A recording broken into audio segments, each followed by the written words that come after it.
वेद कहते हैं कि ईश्वर ने ब्रह्मांड नहीं रचा, ईश्वर के होने से ब्रह्मांड रचता गया। इसकी उपस्थिति ही इतनी जबरदस्त थी कि सब कुछ होता गया। आत्मा उस ईश्वर का ही प्रतिबिंब है। वेदों अनुसार यह ब्रह्मांड पंच कोशों वाला है, जहाँ सभी आत्माएं किसी न किसी कोश में निवास करती हैं। ये पंच कोश हैं जड़, प्राण, मन, विज्ञान और आनंद। यहाँ पर वेद और पुराण दोनों ही सिद्धांत प्रस्तुत हैं। अरबों सालों पहले ब्रह्मांड नहीं था, सिर्फ अंधकार था। अचानक एक बिंदु की उत्पत्ति हुई, फिर उस बिंदु मचलने लगा, फिर उसके अंदर भयानक परिवर्तन आने लगा। इस बिंदु के अंदर ही होने लगे विस्फोट।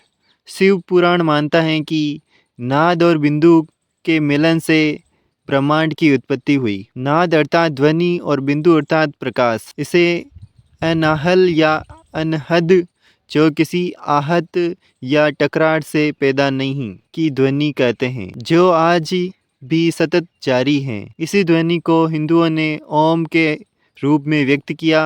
ब्रह्म प्रकाश स्वयं प्रकाशित है, परमेश्वर का प्रकाश। ब्रह्मा, ब्रह्मांड और आत्मा, यह तीन तत्व हैं। ब्रह्मा शब्द ब्रह धातु से बना है, जिसका अर्थ बढ़ना या फूट पड़ना होता है। ब्रह्मा वह है जिससे संपूर्ण सृष्टि और आत्मा की उत्पत्ति हुई है, या जिसमें से ये फूट पड़ते हैं। विश्व की उत्पत्ति, स्थिर और विनाश का कारण ब्रह्मा ही है। जिस तरह मकड़ी स्वयं में से जाले को बुनती है, उसी प्रकार ब्रह्मा भी स्वयं ही विश्व का निर्माण करता है। ऐसा ही कह सकते हैं कि नृत्यकार और नृत्य में कोई फर्क नहीं। जब तक नृत्यकार का नृत्य चलेगा, तभी तक नृत्य का अस्तित्व है। इसलिए हिंदुओं ने ईश्वर के होने की कल्पना अर्धनारीश्वर के रूप में की, जो नटराज हैं। से इस तरह भी समझे, पूर्व की तरह वाली नदियाँ पूर्व की ओर बहती हैं और पश्चिम वाली पश्चिम की ओर बहती हैं। जिस तरह समुद्र से उत्पन्न सभी नदियाँ अमुक अमुक हो जाती हैं, किंतु समुद्र में ही मिलकर वे नदियाँ यह नहीं जानती कि मैं अमुक नदी हूँ। इसी प्रकार सब प्रजा भी सतत ब्रह्मा से उत्पन्न होकर यह नहीं जानती कि हम सतत से आए हैं। वे यहाँ व्याघ्र, सिंह, भेड़, वराह, कीट, पतंगा व डांस जो होते हैं, वैसा ही फिर हो जाता है। यही अणु रूप वाला आत्मा जगत है। महाआकाश व पटाकाश, ब्रह्मा स्वयं प्रकाश है, उससे ब्रह्मांड प्रकाशित है। उस एक परमात्मा तत्व ब्रह्मा से ही आत्मा और ब्रह्मांड का फूटन हुआ। ब्रह्मा और आत्मा में सिर्फ इतना ही फर्क है कि ब्रह्मा महाआकाश है तो आत्मा घटाकाश। घटाकाश अर्थात मटके का आकाश। ब्रह्मांड में वृद्ध होकर आत्मा सीमित हो जाती है और इसे मुक्त होना ही मोक्ष है। पदार्थ के संगठित रूप को जड़त्व कहते हैं और विघटित रूप परम अणु है। इस अंतिम अणु को ही वेद परम तत्व कहते हैं, जिसे ब्रह्माणु भी कहा जाता है। और श्रमण धर्म के लोग इसे प्रबुदल कहते हैं। भस्म और पत्थर को समझे, भस्मी भूत को जाना अर्थात पुनः अणु वाला हो जाना। आकाश के पश्चात वायु, वायु के पश्चात अग्नि, अग्नि के पश्चात जल, जल के पश्चात पृथ्वी, पृथ्वी से औषधि, औषधियों से अन्न, अन्न से वीर्य, वीर्य से पुरुष अर्थात शरीर उत्पन्न होता है। इस ब्रह्मा की दो प्रकृतियां हैं, पहली अपरा और दूसरी परा। अपरा को ब्रह्मांड कहा गया और परा को चेतन रूप आत्मा। उस एक ब्रह्मा ने ही स्वयं को दो भागों में विभक्त कर दिया, किंतु फिर भी वह अकेला बच रहा। पूर्ण से पूर्ण निकालने पर पूर्ण ही शेष रह जाता है। इसलिए ब्रह्मा सर्वत्र माना जाता है और सर्वत्र से अलग ही उसकी सत्ता है। त्रिगुणी प्रकृति, परम तत्व से प्रकृति में तीन गुणों की उत्पत्ति हुई, सत्व, रज और तम। ये गुण सूक्ष्म तथा अति द्रव्य हैं, इसलिए इसका प्रत्यक्ष नहीं होता। इन तीनों गुणों के भी गुण हैं, प्रकाशत्व, चलत्व, लघुत्व, गुरुत्व आदि। इन गुणों के भी गुण हैं, अतः स्पष्ट है कि यह गुण द्रव्य रूप हैं। द्रव्य अर्थात पदार्थ, पदार्थ अर्थात जो दिखाई दे रहा है और जिसे किसी भी प्रकार के सूक्ष्म यंत्र से देखा जा सकता है, महसूस किया जा सकता है या अनुभव किया जा सकता है, यह ब्रह्मांड या प्रकृति के निर्माणक तत्व है। प्रकृति से ही महत उत्पन्न हुआ, जिसमें उक्त गुणों की साम्यता और प्रधानता थी। सत्व शांत और स्थिर हैं, रज क्रियाशील हैं और तम विस्फोटक हैं। उस एक परम तत्व के प्रकृति तत्व में ही उक्त तीनों के टकराव से सृष्टि होती गई। सर्वप्रथम महत उत्पन्न हुआ, जिसे बुद्धि कहते हैं। बुद्धि प्रकृति का अचेतन या सूक्ष्म तत्व है। महत या बुद्धि से अहंकार के भी कई उपभाग हैं। यह व्यक्ति का तत्व है। यही अर्थात जो व्यक्ति हो रहा है सत्व, रज और तम में। सत्व में मनस, 5 इंद्रिया, 5 कामेंद्रिया जन्मी। तम से पंच मन मात्रा, 5 महाभूत, आकाश, अग्नि, वायु, जल और ग्रह नक्षत्र जन्मे। उस एक परम तत्व से सत्व, रज और तम की उत्पत्ति हुई। ये इलेक्ट्रॉन, न्यूट्रॉन और प्रोटॉन का आधार हैं। इन्हीं से प्रकृति का जन्म हुआ। प्रकृति से महत, महत से अहंकार, अहंकार से मन और इंद्रियां तथा 5 जन्म मात्रा और 5 महाभूतों का जन्म हुआ।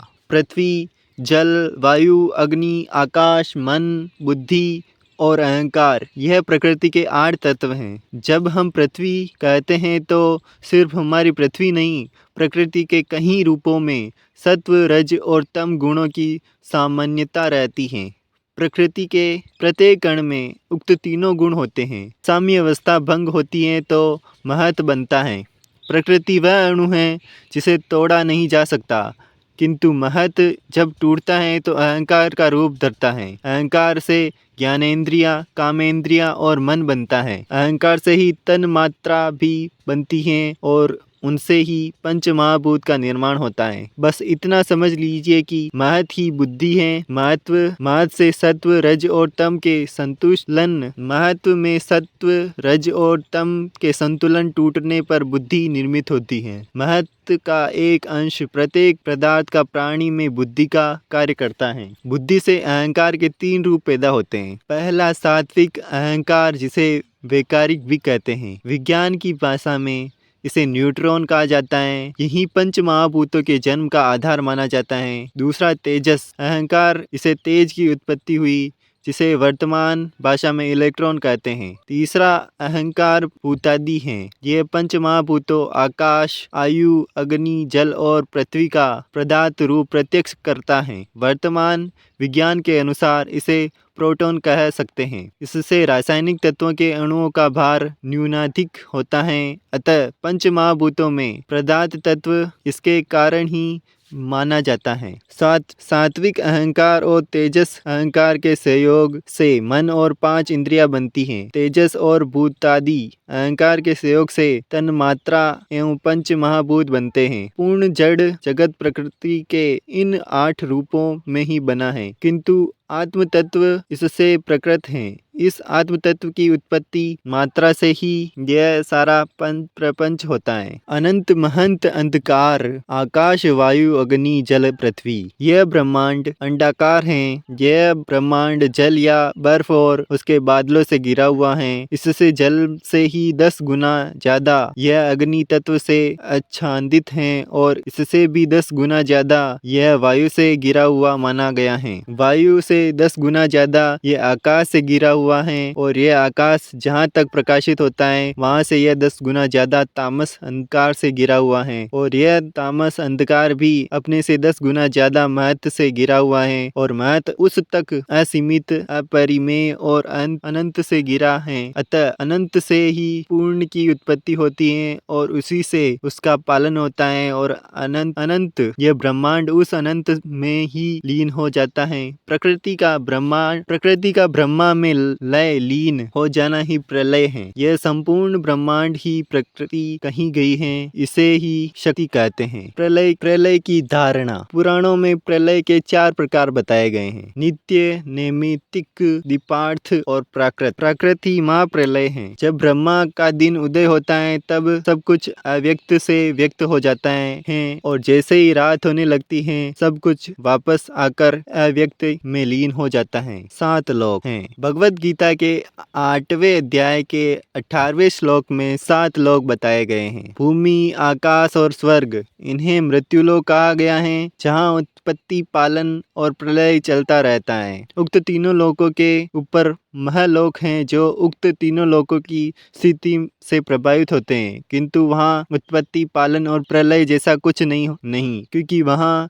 ग्रह या नक्षत्र जैसा कुछ भी नहीं है। उसके भी ऊपर जन तप और सत्य लोक तीनों अकृत लोक कहलाते हैं, अर्थात जिनका उत्पत्ति, पालन और प्रलय से कोई संबंध नहीं, न ही वो अंधकार और प्रकाश से बंद हैं, वरन वह अनंत, असीमित और अपरिमेय आनंद है। श्रेष्ठ आत्माएं पुनः सत्यलोक में चली जाती हैं। बाकी सभी त्रिलोक्य में जन्म और मृत्यु के चक्र में चलती रहती हैं। जैसे समुद्र का जल बादल बन जाता है, फिर बादल बनकर बरसकर पुनः समुद्र हो जाता है, जैसे बर्फ जमकर सिर पिघल जाती है, ऐसे ही पृथ्वी की उत्पत्ति में वेदों में कहा गया है।